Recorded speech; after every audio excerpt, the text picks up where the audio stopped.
Hey everyone, Sumo Spiffy here.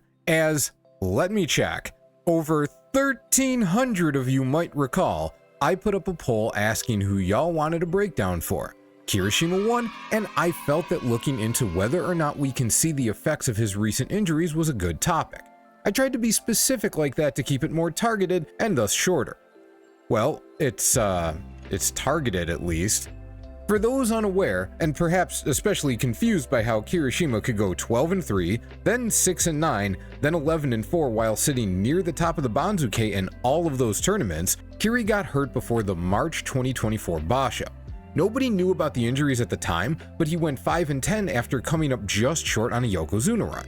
So, much like with Koto Zakura this past January, it was obvious something was wrong.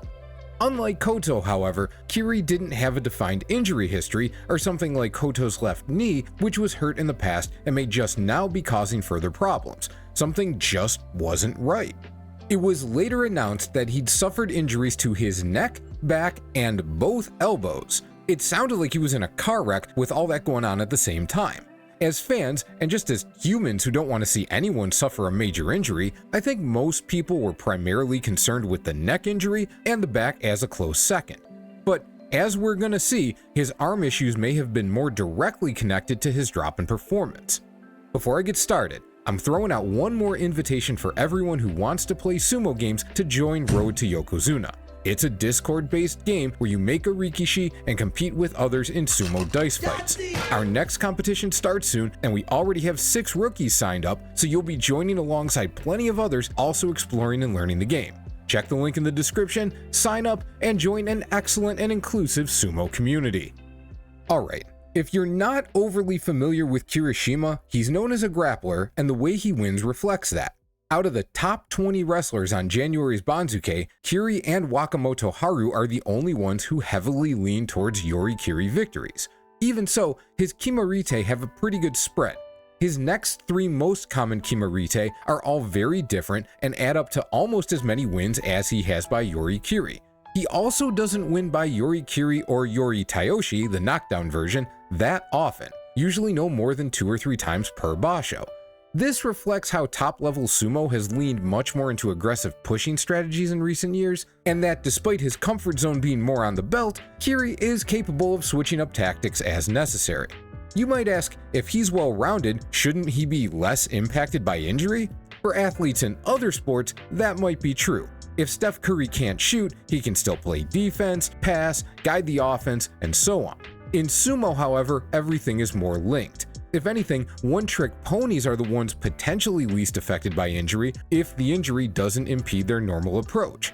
The guys who lean on more moves have more that can be taken away by injury. And for Kirishima, who I maintain is the best tactical wrestler in the sport today, it's potentially even worse. He works movement combos better than anyone, so if any of his tools are taken away, he loses some of the complexity that makes him so hard to deal with. The easiest way to show the difference between good Kirishima and bad Kirishima is to show 2 head-to-head series, one against Ura to mostly show his offense and one against Gonoyama to show his defense. Kiri is 8-4 against Ura. Ura actually won their first 2 matches, then Kiri went on a long run before Ura took 2 of the last 3. Since Kiri started rounding into form in 2023 as the guy we know now, I looked at the matches from that year going forward. May 2023. Ura comes in low on the tachiai, as he frequently does.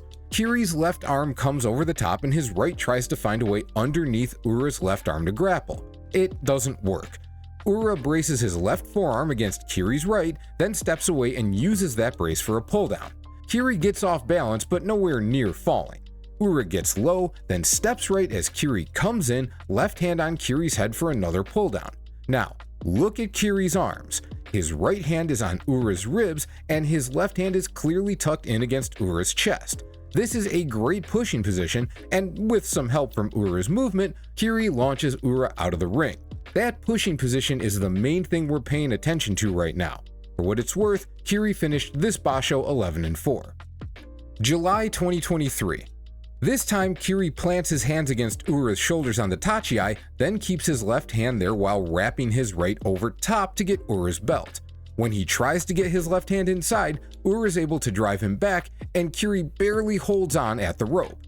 From there they get into an extended grapple. The end comes when Kiri tries to throw Ura. Ura gets low and holds on, but his left foot comes in front of Kiri's right. Kiri immediately pushes in to trip Ura over his right knee, and even though Ura hangs on there, Kiri snaps Ura's hand off his belt. Now Ura no longer has a defense against the push, plus he's probably tired, so out he goes. This time, Kiri used that push to halt Ura's advance at the start, as well as to shove him out at the end. Giving up that pressure to go for the belt is also what allowed Ura to almost get him out early in the fight. It's not why Kiri won, the vast majority of the match was grappling, not pushing, but it made a difference. Kiri missed the first 3 days of this tournament with an injury, but this fight against Ura came as part of a 6-3 run he went on after returning on day 4. September 2023. Kiri again pushes on Ura's shoulders at the start. Rather than try to get inside right away, he keeps Ura at a distance before pushing down on his head and left arm to create space for a belt grab. Ura, however, pops him under the arm and prevents the hand from landing. Still, Kiri gets down quickly and finds his balance. Ura retreats, pulling Kiri along to go for an arm drag. Kiri follows, never letting himself get overextended, and when Ura tries sidestepping at the rope in a last-ditch attempt at a throw, Kiri keeps up and gives him a nice little elbow shove at the end. In this case, the hands forward push position only happened at the start since Kiri couldn't maintain that distance with Ura attempting an arm drag, but it worked to control distance until Kiri was ready to move. Kiri finished this tournament 9-6. November 2023. This one's just dominant. Instead of keeping Ura at arm's length, Kiri steps in, lets his arms bend, and launches Ura back with one massive shove. This is very similar to what Hoshoryu did to Hiradoumi back in November. He charges, shoves again, but Ura's able to deflect some of it. Ura's back against the Tawara though, so Kiri just wraps him up and overpowers him into where the front row used to be. Of the 4 fights we've looked at, this was by far the biggest, strongest push Kiri showed. This also turned into his best result ever, a 13-2 record for his second Yusho. Obviously, how dominant his fight with Ura is doesn't directly correlate to his overall performance, but in all these matches, he was able to use his pushing power effectively on both offense and defense, and all these matches took place when he was doing pretty well. The two didn't meet in January 2024, where Kiri finished 11-4 as a Yokozuna hopeful. They next fought in March, which was Kiri's mysterious 5-10. As previously mentioned, the injury news hadn't come out yet, so when they met on day 3 with Kiri at 0-2, no one knew what was going on. The problems show immediately, even if only in retrospect. Kiri sticks his hands out for the familiar plant on Ura's shoulders, but as soon as they make contact, his elbows fully bend, bringing him much closer. He gets a small push on Ura's face, then tries pushing down as he steps aside. At full speed, it doesn't look bad. He gets Ura turned around and comes forward with arm extended. Seems like a good position, right? But look at his hand. It's on Ura's neck and shoulder, but his wrist is flat, parallel with his arm. And when Ura rises up, the wrist doesn't bend to absorb the pressure, the elbow does. Kiri tries shoving with his forearm, and he gets some push because he's so strong, so it doesn't look that bad at speed. However, it allows Ura to recover and come in. Now look at Kiri's hand in this frame. It's clearly in a position for the wrist to bend and let him push against Ura's charge. Instead though, his arm gets flattened against his body. When they both push off, Kiri's the one that slides back. Then when he charges again, Ura fakes him out and lets him drop into space. The Ura fake out is the highlight here in a fight that looked pretty even until the final move. But they only reached that position because, at every point in the fight, Kiri couldn't push normally even though it looked like he wanted to. Like I said, his neck and back injuries sounded like the immediate cause for concern, but there was clearly an issue with his arms if he was this unable to push. And for a wrestler as normally in control as Kirishima to dive into an open space the way he did here, knowing what we know now, suggests he overcommitted at least partly out of desperation.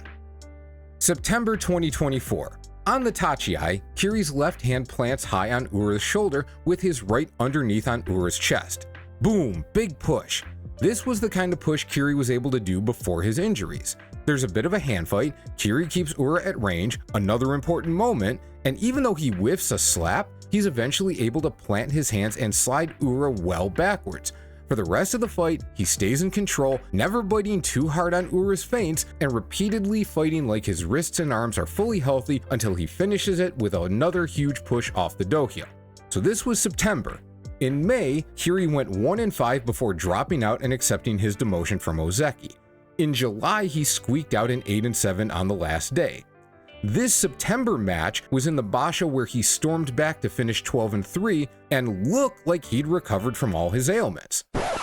Foreshadowing is a literary device. November 2024. This was on day 2. Kiri lost to Waka Takakage the first day, but Waka's very good, so that didn't give us much to go on. Here, Kiri tries left hand high on the shoulder, right hand underneath on Ura's chest just like in September. His right hand actually gets caught on Ura's leg, so he pushes away, but look at the push. He's using his wrist as the point of contact, not his hand. Sometimes a guy will get in too tight and do this because it's what's available, but in this case his hand plants and then just slides up. There's no way a guy at Kiri's level doesn't land the hand and keep it there if he wants to, and there's nothing stopping him.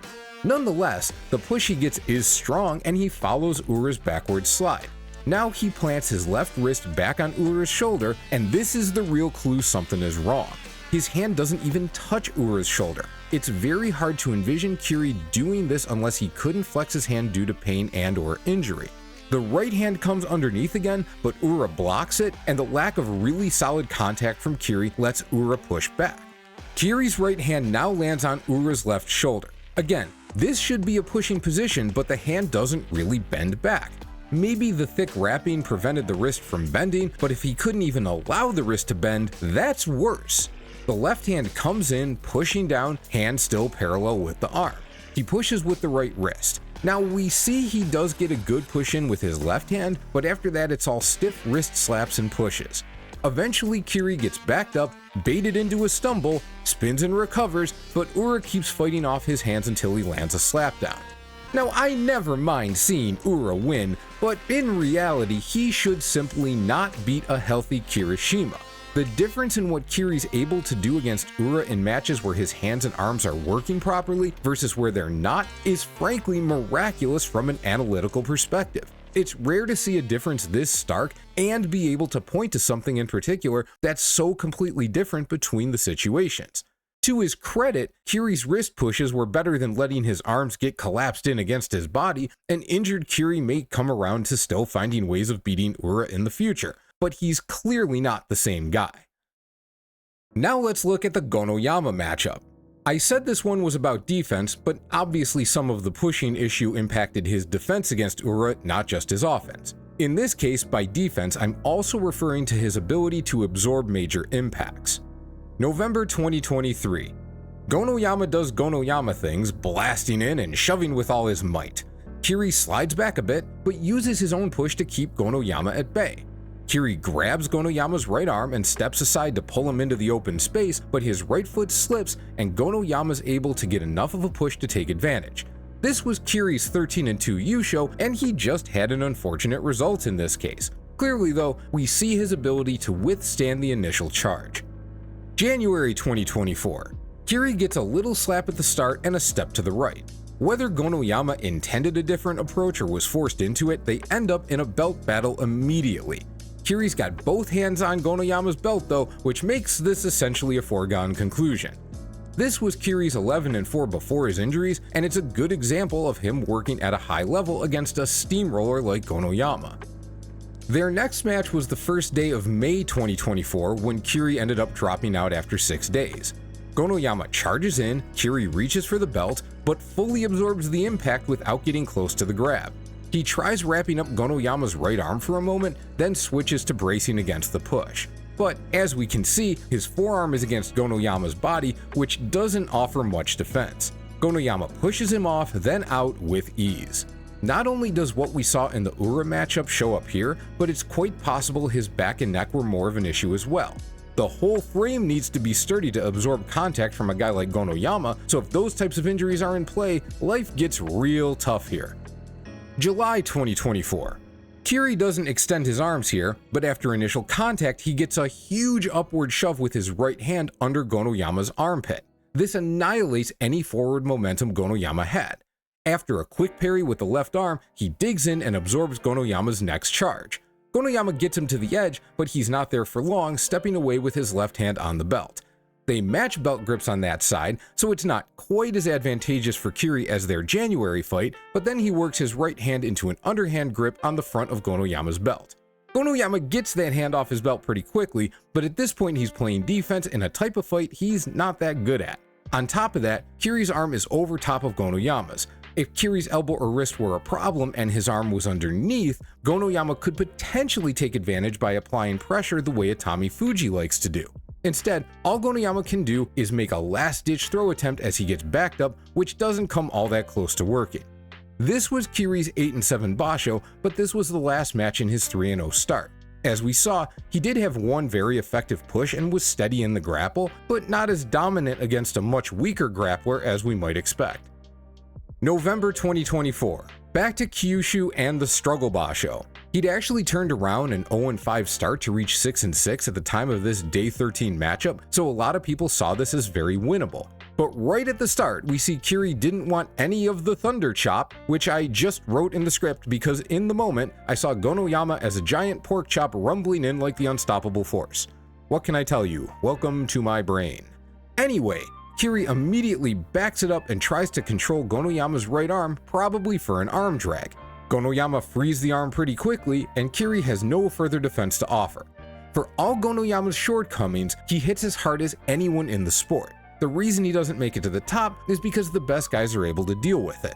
For Kiri to take this approach, this is about as much "I'm hurt and can't do this" as a guy can look, short of not putting up a fight at all. Alright, that's the two versions of Kirishima against two particular opponents. What does this look like more generally though? Can we really look at this one issue, his ability to effectively bend his wrists and push or absorb contact, as such a critical signifier of his overall performance? Well, he had a great basho in September and another in January, sandwiching a pretty bad one in November. It's rare to see someone's performance swing so hard while fighting largely the same group of opponents, so let's look at some examples. The most logical place to start is with opponents he beat during the two good bashos and lost to during the bad one. That's Abi, Daisho, and Oho. Amongst this group, his first opponent in September was Oho on day 1. At the start, he gets his hand right on Oho's face. As Oho pushes away, Kiri gets a good push of his own to match, and neither one goes very far.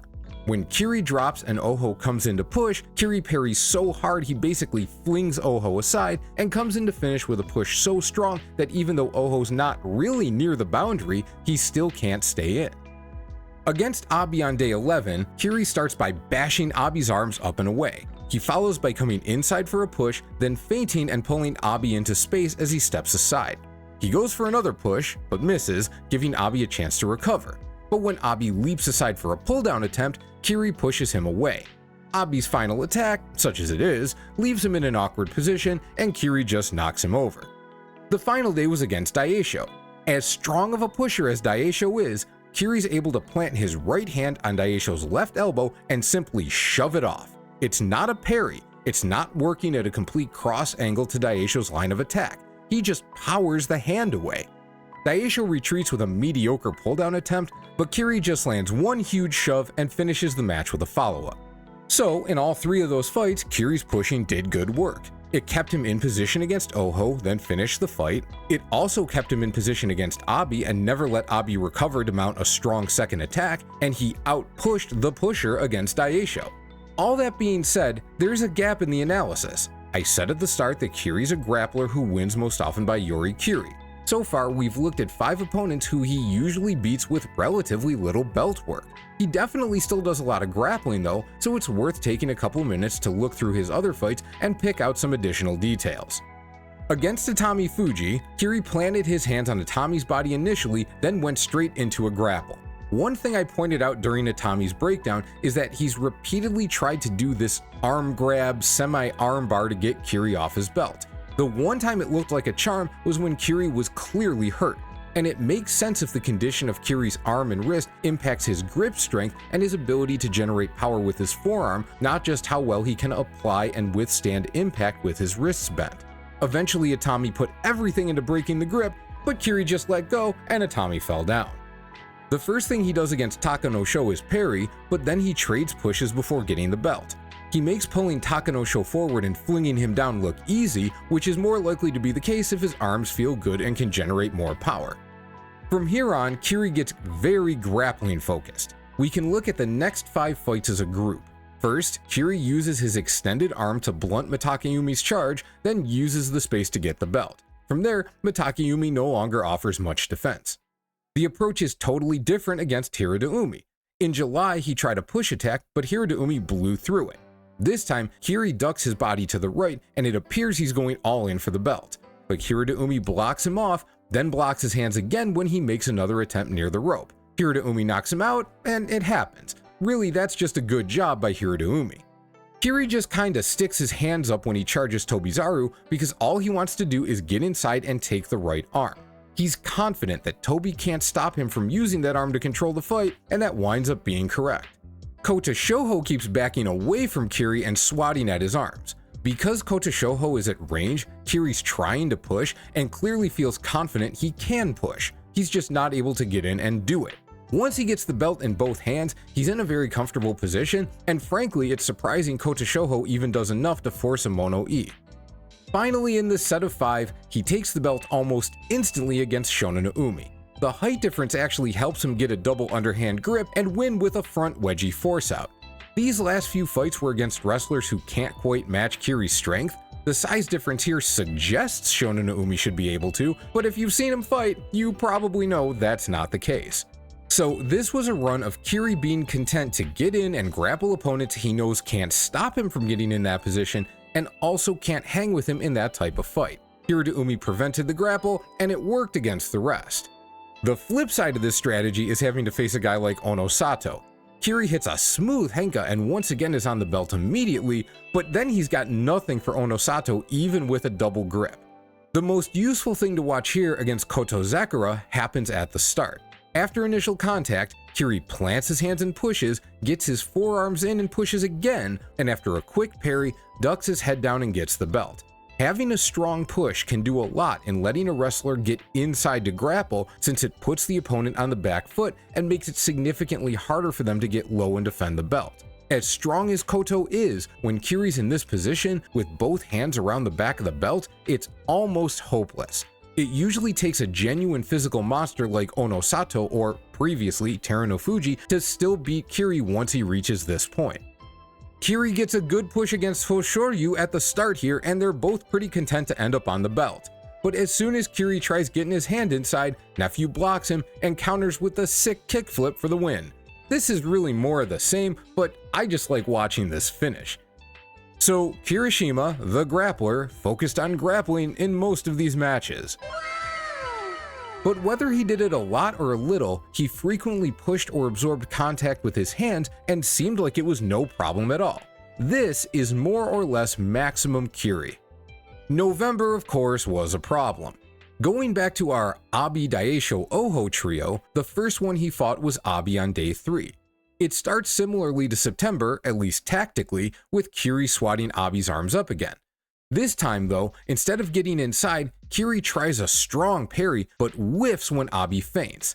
In fact, he whiffs so hard he turns himself sideways, forcing him to pivot quickly when Abi gets to his side. He almost recovers, but before he can set his left foot, Abi starts pushing and Kiri can't defend it. At a glance, this mostly just looks like a bad fight for Kiri. But we've seen enough now to know that he'll lean on pushing when it makes sense and his pushes are good. The first basho after he was hurt, he kept instinctively trying to push Ura, but it wasn't working. This tournament was 6 months later, by which point he clearly understood when his body wouldn't allow for those same pushes, leading him to try other tactics. In this case, even though getting Abi on the back foot is usually a good idea, Kiri tried anticipating another attack and went for a hard parry. Even more noteworthy, he swung so hard he got himself twisted up. Much like when he dove into space against Ura, this type of overcommitment is distinctly at odds with how Kirishima usually fights and is a pretty good sign he's not able to do what he wants to do. Oho came calling on day 5. Right at the start we see an adjustment, with Kiri putting his right wrist on Oho's shoulder. This allows Oho to get his left arm under Kiri's right without appearing to give Kiri any real attack. However, from the opposite angle, we see Kiri plant his left hand hard against Oho's chest, and he gets a strong double push to the chest and face. Now, this is interesting. So far, Kiri hasn't been able to get those wrists bent for a good push when he struggles, and just 2 days prior he seemed unwilling to try it against Abi, but he's clearly able to do it here. He plants his hand on Oho's face, but Oho parries it inside out. Kiri gets his arms in and wants to push again, but Oho pushes him away. Then they mainly start bashing the hell out of each other, but again and again, Kiri gets his hands inside and plants them on Oho's body. Eventually he sidesteps, getting Oho off balance, and drives forward. Oho actually counters quite well, using Kiri's aggressiveness to yoink him down and significantly off balance, and he's able to finish when Kiri's foot slips. This was a good fight for Kirishima despite the result. Oho happened to match him shot for shot, and hey, you don't win every fight. But it doesn't seem like a coincidence that this was the end of his 0-5 start to the Basho, and he ran off a 6-1 record over the next week. The Daisho fight was on day 8, so it was the one loss in that 6-1 run. On the Tachiai, we can see Kiri's left hand on the other side of Daisho's head, indicating his wrist is planted on Daisho's shoulder. Kiri's right hand goes to Daisho's elbow again, except this time his wrist lands. He has to slide his hand back to the elbow, and instead of pushing Daisho back, all he can do is kind of parry the arm up. In the midst of this, we can see his left arm is bent in, offering zero leverage against Daisho's attack. All this means he's not applying any forward force, just enough to defend himself. When Kiri's hand briefly goes to Daisho's head, then comes off as Daisho bulldozes him backwards, it's clear Kiri doesn't have an answer to this situation. This is a little puzzling. If we've seen Kiri strong enough to beat Daisho by out-pushing him, why did he seem so unable to do it here? After all, it was only a few days after looking strong against Oho and in the middle of what ended up being a very nice string of wins. As it turns out, the Oho fight was mostly an outlier. Even looking at all those wins, he only really got some good pushing done against Shodai. Hiradoumi was all grappling, Churinoumi was a henka, Tobizaru was another overpowering arm grab. He got into kind of a push fight with Takano Sho, but there were so many parries that he didn't have much chance to really land a strong push until the end, but he did try at least. And against Tatami Fuji, it was mainly grappling until he got his right hand in a somewhat awkward grip, let the belt go, then pushed Tatami out at the end. Of course, as we saw in September, when the weaker competition came calling, he decided straight grappling was the better option, even though at that time he was pushing just fine. But on the whole, in November, we're looking at 3 fights with solid pushing and several where he seemed unwilling or unable to do so. Compare that to September, with numerous good pushes and other full-blown attempts at him that didn't land, and no instances where he seemed unable to push or was avoiding that type of contact. Plus, at the end of the Itami fight, he shook out his wrist like it was clearly bothering him. So the logical conclusion is that he really wasn't okay in November. He was simply able to find wins against opponents where he can lean super heavy on grappling and didn't need his full skill set. Finally, January, the other good Basho. He fought Daisho on day 6. Unlike a lot of these fights, Kiri came in with his whole body, getting in quick enough to prevent Daisho from getting much of a push. He gets a decent left-handed push under Daisho's arm, whiffs with his right hand in an apparent parry attempt, but then catches Daisho coming in. He pushes up briefly, pulls down on Daisho's left arm, and when Daisho staggers, Kiri skips aside and pushes down for the win. Kiri had one good push, but mostly this was won through tactics. The Abi fight was day 9. Once again, Kiri starts by flinging Abi's arms up. He focuses on defense, blunting the push before sliding aside and nudging Abi to make him stagger by. Abi's in a terrible position, so Kiri goes to push him out. He gets his hands on Abi, but when Abi spins, his hand slides off, giving Abi a chance to pivot and get his arms inside to defend. Despite the brace against Kiri's arms though, Kiri's able to push through and get Abi out. This push is kinda interesting. It's done more with a closed fist than an open hand. This means his wrist still could have been an issue. His hand was in that position, and if he couldn't reach Abi's body, extending his fingers wouldn't have helped. That's a position where clenching his fists and shoving makes sense, and obviously he had enough strength behind the push to make it work. But it doesn't tell us anything about the health of his wrists or elbows. The contender match with Oho came on day 12, and this one's really interesting for our breakdown here. Kiri doesn't do much with his hands on the tachiai. He reaches low with his left, but neither pushes Oho nor commits for the belt, and his right side gets shoved back. Mostly he seems like he wants to stay in place and not get moved around, which he does accomplish. When they re-engage, Kiri gets his left hand under Oho's arm, but it doesn't flex like he's pushing with it.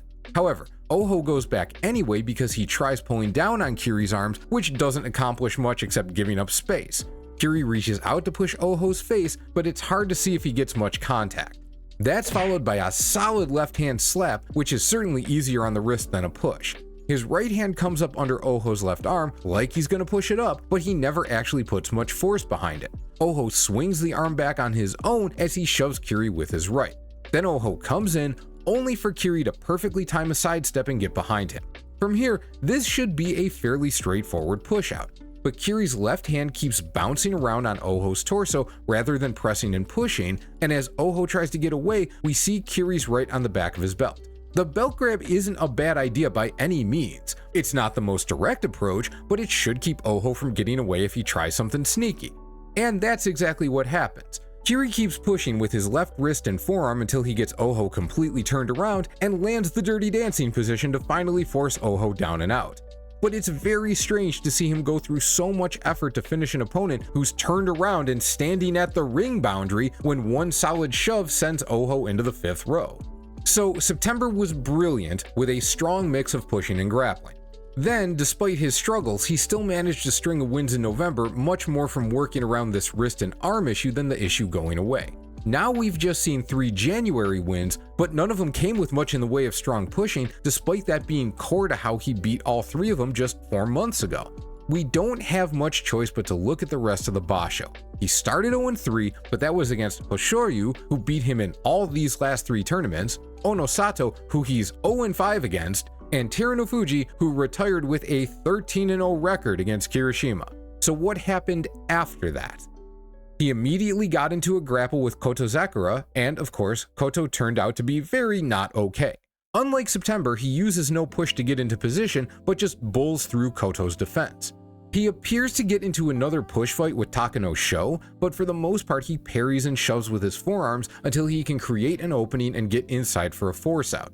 This is a great example of how someone with these types of injuries can still generate a lot of force pushing to the side. Kiri uses that to good effect, but given that it's generally a lot more effective to push your opponent back, the degree of difficulty in turning this into a win is much higher. He plants his hand against Wakataka Kage's shoulder on the Tachiai, solidly with the palm but without much bend in the wrist, then immediately transitions into a pull down and then an arm drag. It works beautifully, but it was a pretty all-in move. If Waka had kept up, Kiri probably doesn't win. He instantly got the belt against Wakamoto Haru, then showed a little patience before stepping aside and pulling Waka past. Waka Bro, of course, also struggled this Basho. He gets his left hand under Chiyoshoma's arm, and it looks like he tries to push, but he mostly slips off. From there, he mostly defends Chiyo's pushes, yanks his right arm free when Chiyo tries to grab it, then keeps up when Chiyo goes for the pull down. Kiri tries a push, which Chiyo parries. We never get a different camera angle, but it didn't look like that push made much contact. Then Kiri's able to push down on Chiyo's arms for the win. Against Tamawashi, Kiri does a lot more parrying and swatting the old man's arms away to maintain his position. He's good enough to be able to do it until he finds a quick arm drag, yanking Tamawashi into a vulnerable position. From there, he gets another forearm push in, then pushes with his right hand and gets the belt to finally finish the match. The replay angle shows that the final right hand push was with wrist flat, so here again at no point did Kiri land a strong straight push. He started with his hands against Takayasu briefly, then went into the heavy parry strategy before landing in a grapple. Fortunately for him, he was able to turn Takayasu's final push aside just enough to take the win. He went immediately into a grapple with Kinbozan, which lasted the whole match. He's 0-2 against Kinbozan, but he also never fought Kinbo Slice before the injuries last year, so it's hard to know if he would take a different approach when healthier. On the final day, he mostly went backwards and pulled Takerufuji down, but even healthy, it probably wouldn't be super wise to go hand to hand with that dude. Kiri scored 12 wins in September looking very healthy with everything clicking. The difference between his ability to perform then and in November was pretty clear, and his win total was cut in half. But in January, it doesn't seem like he was able to do all that much more than in November, yet he jumped back up to 11 wins. How? Is he okay or not? There's a couple reasonable takeaways from all this. One is that whatever's going on, it hasn't gone away. It may eventually heal, but given the training these guys go through, it's more likely that this is, at best, something which will come and go. At worst, it's a permanent issue. The second takeaway is that he's adjusting to this new normal. The adjustments may not help with everything. For example, if there are bashos where he can't fully utilize his grip strength, he may just have a harder time winning. But it's plain to see, at minimum, that he stopped hitting guys with pushes when the pushes are gonna be a problem for him. Even if his alternative strategies aren't as effective, they're inherently gonna be better than uselessly shoving at an opponent. But as to the question of whether he can return to his Ozeki form even if he doesn't fully recover, right now, it doesn't look good. Yes, going 11-4 at less than his best is very good, and it should be a positive sign. The issue is that reaching the old heights means consistent Sanyaku success, and given how bashos are currently scheduled, that might be too high a mountain to climb without his full game available. Here's what I mean. In November, at Sekiwake, Kiri never had a winning record. Despite that, because he didn't completely suck ass, he had to finish with 10-1 Takano Sho, 10-2 Gonoyama, then Ozeki's Hoshoryu and Onosato over the final 4 days. He didn't officially have a losing record until day 14, and at that point, with he and Onosato only 2 wins apart, they had no reason to break that matchup. That's an absolute buzzsaw of a schedule, especially for someone fighting below their normal level. In January, despite still holding a very high rank, being at Maegashira instead of Sekiwake made a significant difference. At Maegashira 1, guys get run through the whole Sanyaku early. That's rough, but if they hold up, suddenly they get a week to compete with all the toughest fights already done. In this case, on top of appearing overall healthier than in November, he also benefited from Kotozakura and Wakamoto Haru falling to pieces and Wakataka Kage not looking as strong as he did climbing the ranks. Once he was 6-3 with all the Sanyaku matches done, there simply weren't enough quality Maegashira opponents left to make sure he was challenged every day. It's absolutely fair to point out that, hey, he still had to reach 6-3 with all those Sanyaku opponents, but that brings up one other point. On top of Abi Daisho and Oho, he also lost to both Waka Bros in November and then beat them in January. All 5 of those matchups, in the long term, are either quite even or slightly Kirishima favored. Even healthy, it's unlikely that if he keeps facing all of them, he's going to keep beating them all every time. And beyond that, he used a lot of defense to win in January, which is less reliable in such an offense-oriented sport. In gamer terms, he high-rolled it in finding all these wins during one basho. It happens, and good for him, but putting it on everyone consistently is what we're talking about when we refer to him returning to his old form. The one thing Kiri has going for him, and will always have going for him, is his fight IQ. When I say getting back to his previous level doesn't look likely, I mean that in relation to what he can do right now. If anyone is capable of developing new approaches to the sport that allow him to replicate his old results in a different way, it's Kirishima.